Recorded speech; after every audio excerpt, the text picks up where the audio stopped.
This is the golden age of batting, with the T20 format ushering in a new era of fearlessness. Now, the pitches at this upcoming ICC World Cup are expected to be absolute belters.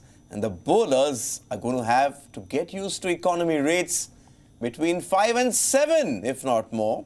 I must add here that Cameron Green went for 100 plus last week against India, so it's not going to be easy. But the World Cup is a stage reserved for the best, and bowlers have found ways to adapt with their variations. Dav Whatmore, WION's cricket pundit and the 1996 World Cup winning coach, is here with me, and he has picked his 5 bowlers who he thinks will own this World Cup. Dav, if you're a bowler heading into this World Cup, are you also packing some Teflon in that kit bag? Seriously think about it. Non-stick. I would definitely have something there with Teflon, yeah. Okay, but for all the bowlers who are thinking, oh, hang on, we're going to get hammered, blame this man. Direct all the hate mail towards him, because you are the person who got Kaluvitharna and Jayasuriya to attack the bowlers inside the first 15. Back then, the power play was the first 15. That sort of changed the way things are. But let me flip it around.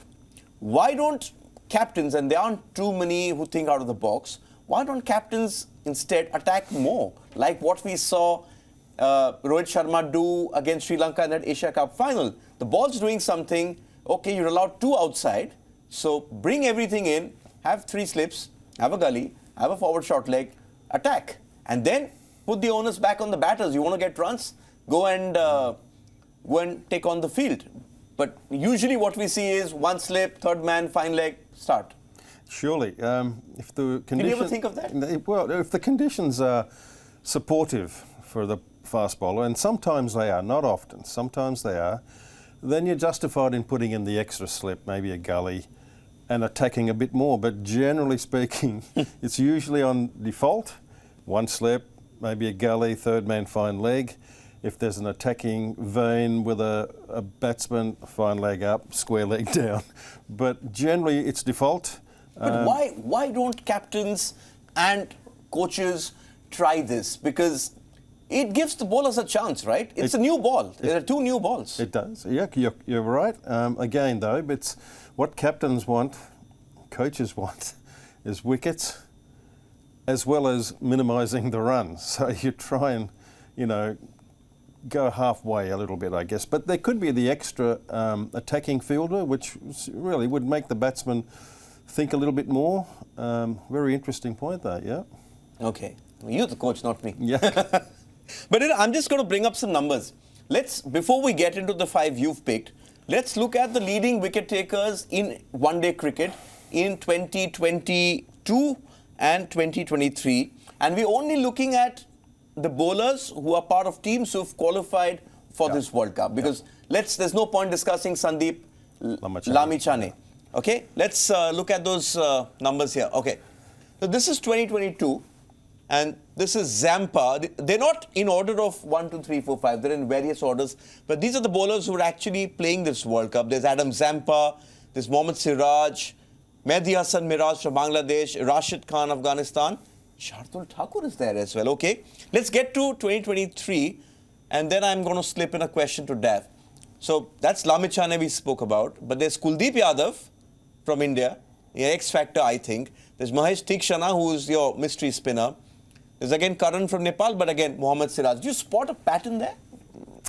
Looks like One is that they're not playing too many one-dayers. Well, that's right. And, these spinners that we see on the graphic there, 2 of them who are in this World Cup are mystery ones as well, let's not forget. So it's never my intention to downgrade them as good bowlers. In fact, a couple of these guys' names will come up later in our discussion. But really, this is a different tournament. We're expecting wickets to be a bit flatter. And the ones that I have picked, they're not too bad either, Yes, he's led me on to his pick. So let's get Dav Whatmore's pick on our screens. I'll read it out as it comes up. And this is what you've gone with. Okay. You've gone with Mitchell Starc, Trent Bolt, Shaheen Shah Afridi, Mark Wood of England, and Rashid Khan of Afghanistan.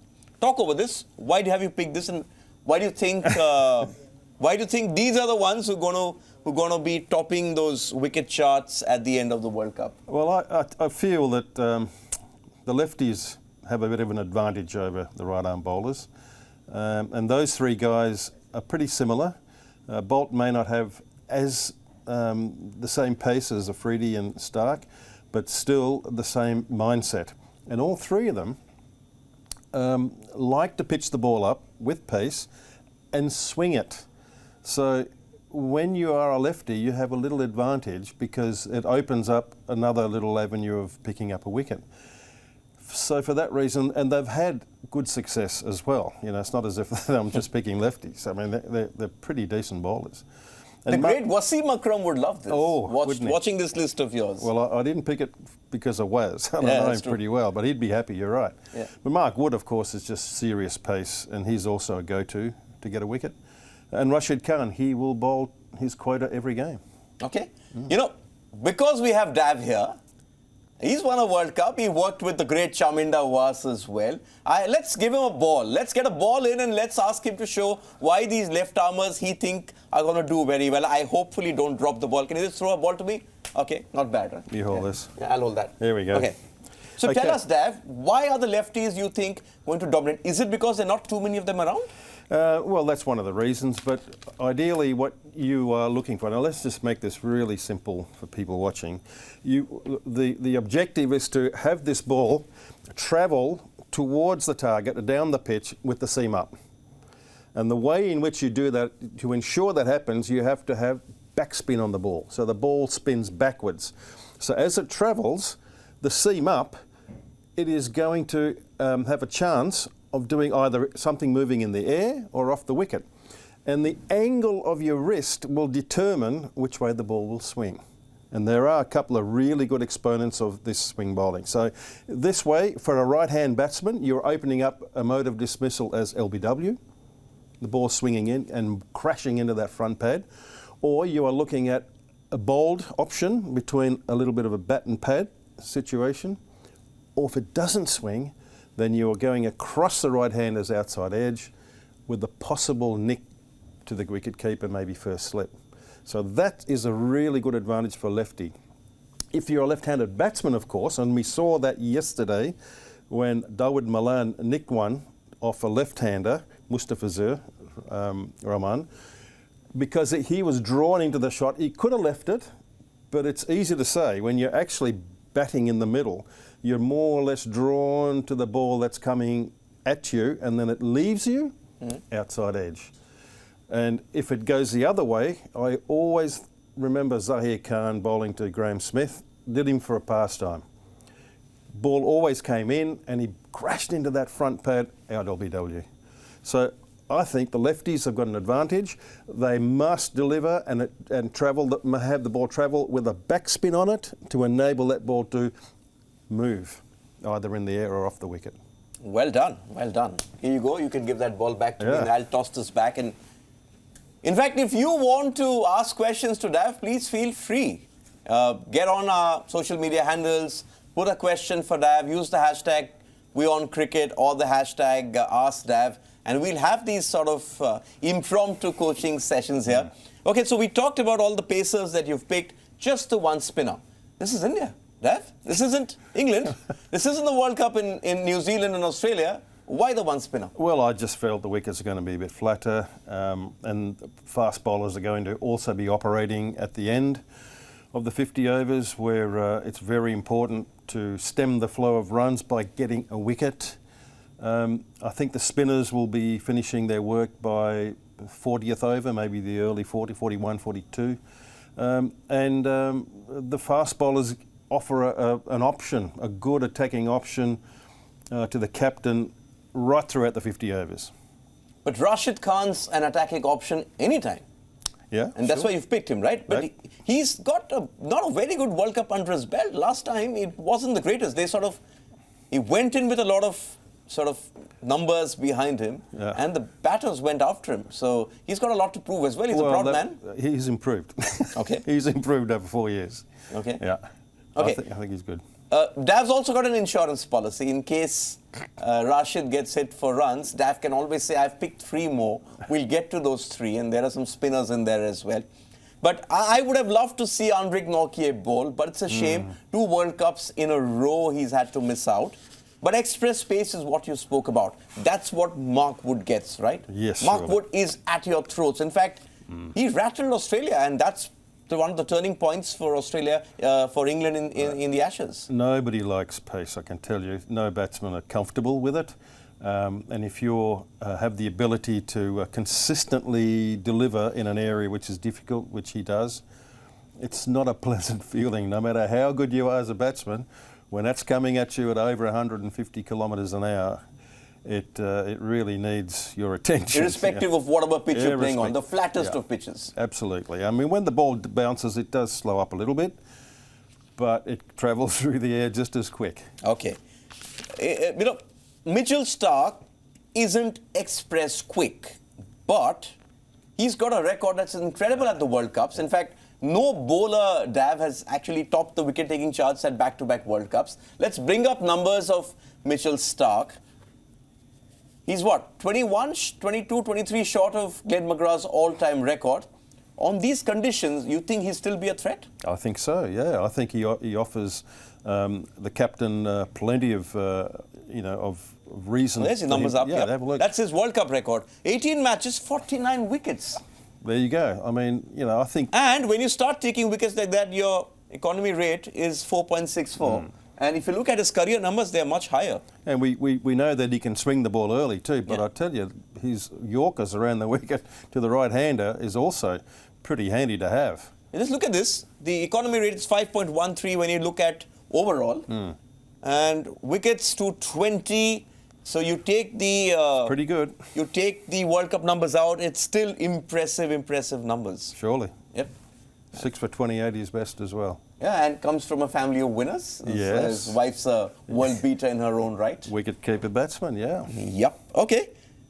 But you think he's going to be a big weapon for Australia? I think so. I think he's going to be the main bowler, or you think it's going to be someone like a Zampa or a Hazelwood? Because these numbers don't add up, because they've not played so much cricket over the past 1 year. So let's not go with who's number 1, who's number 2 right now. No, surely. But if I think of, I want a wicket now, who do I give it to? And I usually give it to Starc, because regardless of him bowling in the middle or at the start or at the end, he gives you an attacking option to pick up a wicket. So, when he comes in the middle overs, he'll certainly, give you the odd one that comes past your nose, maybe a slower one as well, or the big toenail. It's not easy to face. So, they'd be looking at him, and I think he'll provide it for him. Okay. So he's going to be Pat Cummins' go-to bowler, and Pat Cummins perhaps is not going to be calling on himself to be the go-to bowler, but New Zealand. Let's talk New Zealand, because Saudis, we don't know how fit Saudi is. Does that make sense for you to get Trent Bolt back, considering all the noise they made, saying, oh, he doesn't have a settled contract, but the first signs you're approaching the World Cup, guess who's back? Trent Bolt. Well, yeah, in bilaterals, of course, you need to develop your own homegrown players, and I can totally understand that. These are, once every 4 years, and if Trent Bolt is in form, which he has been, he's doing really well in other competitions, then why not? Particularly, as you mentioned, that Tim Southee being unfit, at least to start the tournament, I think it makes sense, and he's been a good performer, he's been a good team man, he just seems to settle in very easily. Okay, we'll see his numbers on our screen, but it's another interesting one I want to bring up. Now, these are Trent Bolt's numbers, almost a wicket and a half or more every game. But I want to bring up his IPL numbers if we have that, because he's been a regular in the IPL here in India, and it's 4 overs in those IPL games. Yeah. Now look at this. What does this tell you? 105 matches, 184 wickets in the heat of India on those flat IPL decks where 200 is a norm. And an average of what? 27. Okay, don't go by the economy rate. But that's the experience which he's going to bring to this New Zealand team. In India, he knows how to bowl in these areas. Those figures suggest it and they reflect it, but he's a genuine wicket taker, and that's why That's why you've picked him. his name figures in my list. And he's a lefty, so look, I just felt he's going to bowl his 10, and he also offers, middle of the overs and at the end as well. I mentioned the great Wasim Akram. Let's get on to somebody who's in the Wasim mold but doesn't play the IPL. I'm talking of Shaheen Shah Afridi. He was a sort of baby when the 2019 World Cup came up. But 4 years later, he's entering this World Cup really pumped up. It's leading the line of a really great Pakistan pace attack. And you never know, he could end up with, Stark-esque numbers? He's got potential for that. That's why I also reckon that he'll perform in that team. He's another one that the captain Babar Azam will throw the ball to. I want a wicket, give it to him, and that's what he's there to do. He'll get knocked around a little bit, possibly like Stark and Bolt, but he'll also, I feel sure, pick up a wicket or two. I think what's interesting is how Babar will use him. We alluded to this in the conversation about Pakistan. But how Babar uses him, because if he gets wickets at the top, which is great, he gets that ball to swing back or go the other way, troubles the Indian batsmen. We saw batters in the Asia Cup. But there's some numbers of Shaheen Shah Afridi. Just 44 matches across all these years, but 86 wickets. It's almost double. He gets 2 wickets a game. 2 a game, yeah. Look, I think with all of those guys, you would give them 1 or 2 more extra overs in the beginning if they're getting wickets.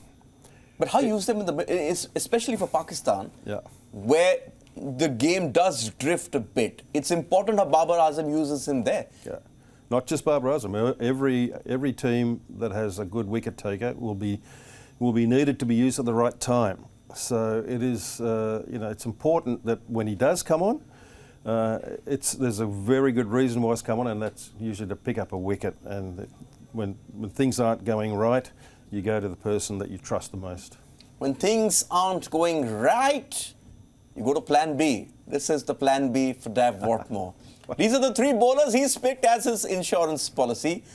I'm not sure Dav is doing punditry or he's playing fantasy cricket, but Dav, here are your 3, and you are allowed those 3. This is Dav's 3 bowlers who he thinks can sort of come in if some of his 5 don't get too many. You've gone with Jasprit Bumrah, Adil Rashid from England, and you've gone with Mahesh Theekshana. Let's talk about Adil Rashid first. He's been around for a while. He's made his debut in 2009, and I started looking at England teams since the 2015 World Cup reset happened under Morgan. 2016 T20, he's there. He's placed the 2017 Champions Trophy. He plays the World Cup in 19, wins it. I think he played 10 or 11 games there. Then he plays... the numbers are there, yeah. And then he also goes and plays the last 2 T20 World Cups. Why do you think he's going to be so crucial for them? Because I'm not sure about the economy rate and the average, but again, those were mostly in England. But this is the World Cup in India. So if he gets it wrong, he's going to get tonked, especially back, anything short, going to be hit towards mid-wicket. Let me qualify first, Diggy, and say that you only allowed me 5, right? But there's so many good bowlers, and he's one of them. He may not bowl all his 10 in every game, but I tell you what, he's also a bowler that I'm pretty sure will get you a wicket. He's experienced, he chips in beautifully with the bat as well, and I just feel his variations are pretty good. He got a very good googly, and his flipper is also pretty lethal. And his leg break spins quite a bit if the wicket's turning. Okay, the other one you've got is Jasprit Bumrah. We all know Jasprit Bumrah. Yeah. You probably bumped him down the order. You initially had him up there, right? Well, it's not easy, is it? It's not easy. You've got so many good players to pick from, but Bumrah also has been a wonderful revelation. But when Bumrah started, I in fact saw him at his first game in an IPL game. And Bumrah back then came on at the top and then sort of developed this reputation of being this great bowler at the death, but he's taking wickets at the top of the order. Yeah, people actually raise their eyebrows at the start because of his action, unusual action. But boy, he's effective, and that ball just hurries onto you a lot quicker than you think. And throughout the years, he's improved. He's really had a bit of smarts about him as well, and you could feel and see his inner confidence. He's captain Indian Test cricket as well. Yeah, and it's reflected in the way in which he's bowling, and he's a very good player. Your final insurance policy is the Sri Lankan, Mahesh Theekshana. And listen, I haven't seen much of him, but he did get a bag full of wickets at the qualifying tournament in Zimbabwe. But anyone who's been handpicked by Mahendra Singh Dhoni, you look closely at those guys. Yeah, right? He's only got 27 wickets in those matches, but I tell you, he can spin it both ways for a finger spinner, a little bit like Ashwin. Yeah. And he's going to play in every game. I'm pretty sure his hamstring injury's recovered. Hope so anyway. And he will be given the ball similarly to those left arm quicks when you want a wicket. And I just felt that he could be a bit of a dark horse in the wickets column at the end of the tournament. And these mystery spinners always do well. Remember the great Ajanta Mendes was it took people time. Yeah. Then there was who am I getting wrong? The West Indies bowler. Sunil Narayan. He could run through a side. But I'm just sort of intrigued about the mystery spinners, because the way the bowlers today have adapted. You look at the Ashwins of the world who are now in this Indian squad. You look at, say, Rashid Khan. They just not just bowling off spinners, are they? They're also technically mystery spinners because they can bowl 6 different balls. Well, that's right. Rashid Khan, of course, is a wrist spinner, whereas the other 2 are finger spinners. But they've evolved. They've worked really hard, and they've had to work really hard to get the variations right, to confuse the batsman. And these guys, I just marvel at it, really. It's not easy to do, to come up and bowl an off break, and then the next one goes the other way towards the other direction. It's not easy, and I really do marvel at the way in which their skill levels increased. Okay, we said at the start, if you're a bowler, then carry some Teflon in your kit. Also remember that, like every good cricket game, there'll be maybe a big hug or a kiss at the end, or there could be some brick bats coming your way. Be ready for that, Dav Whatmore, because if these guys get tonked, we'll come for you. But it's just a TV show. I can tell you when I'm wrong, I'll admit it. Okay, that's a challenge. That's a challenge. And the beauty of having Dav Whatmore here is that he's going to be here through the World Cup, so we can sort of see how this ends up at the end. I think it'll be a nice show at the end of the World Cup to look at what you got right, what you got wrong. And marvellous to have you here with us and explain things in more detail. Yep. We love that bit with the ball, and hopefully we do more of it. You looking forward to that? Yeah, absolutely. Yeah, surely. Okay, these are the top 5 bowlers plus 3 more, which Dav Whatmore thinks are going to sort of have a good World Cup. If you agree with him or if you disagree with him, write into us on our social media handles and we'll put those questions to Dav. Signing off for now.